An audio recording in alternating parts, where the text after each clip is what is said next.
Hey New City, and welcome back to the $5 Give Club, where we believe that small amounts can have a huge impact. This month, we sat down with Joy Forrest, a longtime survivor of domestic abuse. Through her experiences, Joy was able to start the nonprofit Called to Peace. Called to Peace seeks to help women who are in the exact same situation as Joy, and while domestic violence is not always talked about, statistics would show that it affects a lot more people than we could ever imagine. We believe that through this conversation, it will bring light to the topic and really encourage us all. We cannot wait to show you where your generosity went this month.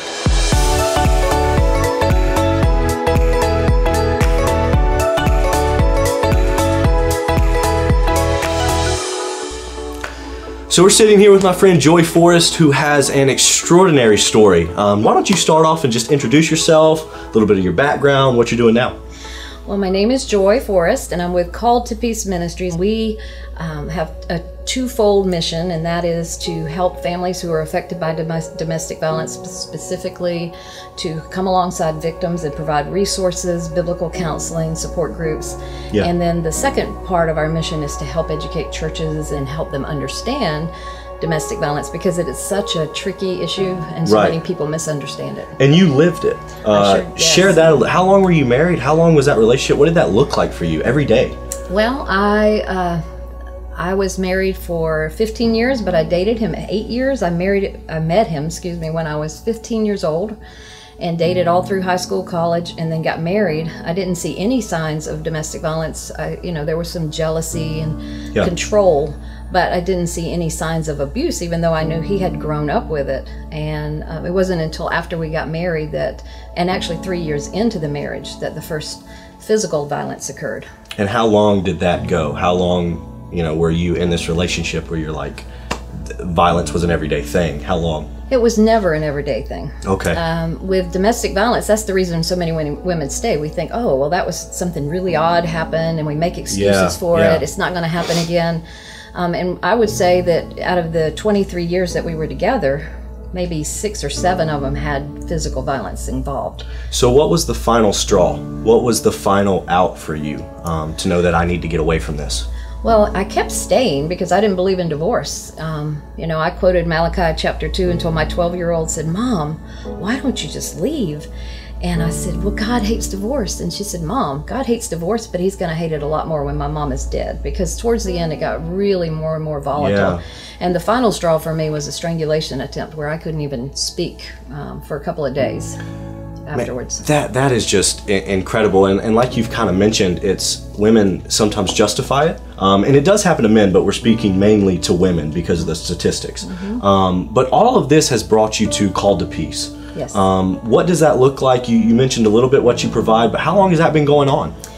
Well, I have a degree in biblical counseling from Southeastern Baptist Theological, and 2005 I began church counseling. And as I was doing the church counseling, I kept seeing, oh man, we're just not getting this. And the way it was being counseled was, if you would just submit, then God, and just win him over with a quiet and gentle spirit, then God's going to take care of this for you. And what it did was it empowered the sinner. Okay. Yeah. It actually emboldened them and made them worse. And so I saw that again and again and again. Finally, in 2015, this stirring, it was nothing but the Holy Spirit.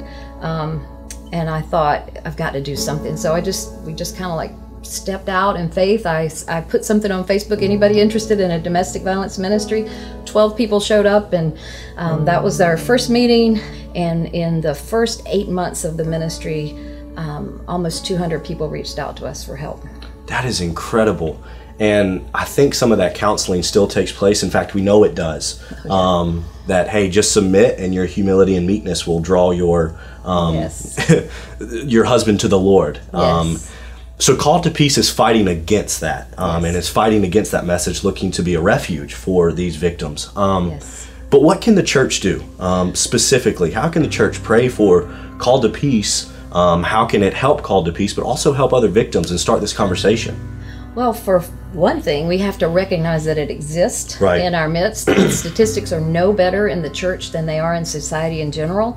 And those statistics are anywhere between 1 in 3 women and 1 in 4 in their lifetime. That's incredible. And I was a part of the survey by the American Medical Association that estimated 1 in 3, and I lied on it because I thought they would come back and get me. So it So could you be were higher. part of an original survey. Yes, back in the 1980s. So I did. I took that survey and it said, have you ever experienced physical abuse? And I thought, if I write this down, they're going to come get me. I mean, I'm going to tell you right now that Christian or no, when you live with domestic violence, you live with lies. And so you try to cover it up. You try to look really good on the outside, and we're really good at that. So that's one of the reasons that it's such a misunderstood issue. You're not getting the truth from anybody. Right. But they also, victims have to know that they're safe. Just because you mention something about abuse doesn't mean they're going to come forward. Of course. When I go and I tell my story, they kind of flock in to tell me their stories because they know, she knows, she's been there. But there are so many cautions when you're working with somebody who's experienced domestic abuse. For example, you can't just go and confront the abuser because that could put her in danger. Yeah, of course. So understanding and learning the dynamics of abuse and how to help, it really is, it's kind of a tricky thing, but so it's something that you have to really pursue knowledge about it. Right. People perish for a lack of knowledge, and nothing could be truer when it comes to domestic violence. Yeah. So we wanted to talk about this a little bit because, as we've been mentioning, it's not talked about a lot. But I also reached out to you because here at New City Church we have something called the $5 Give Club, where on top of everybody's monthly offering, we invite all people at New City Church to give an additional $5, and this goes towards a local nonprofit ministry outside of the church.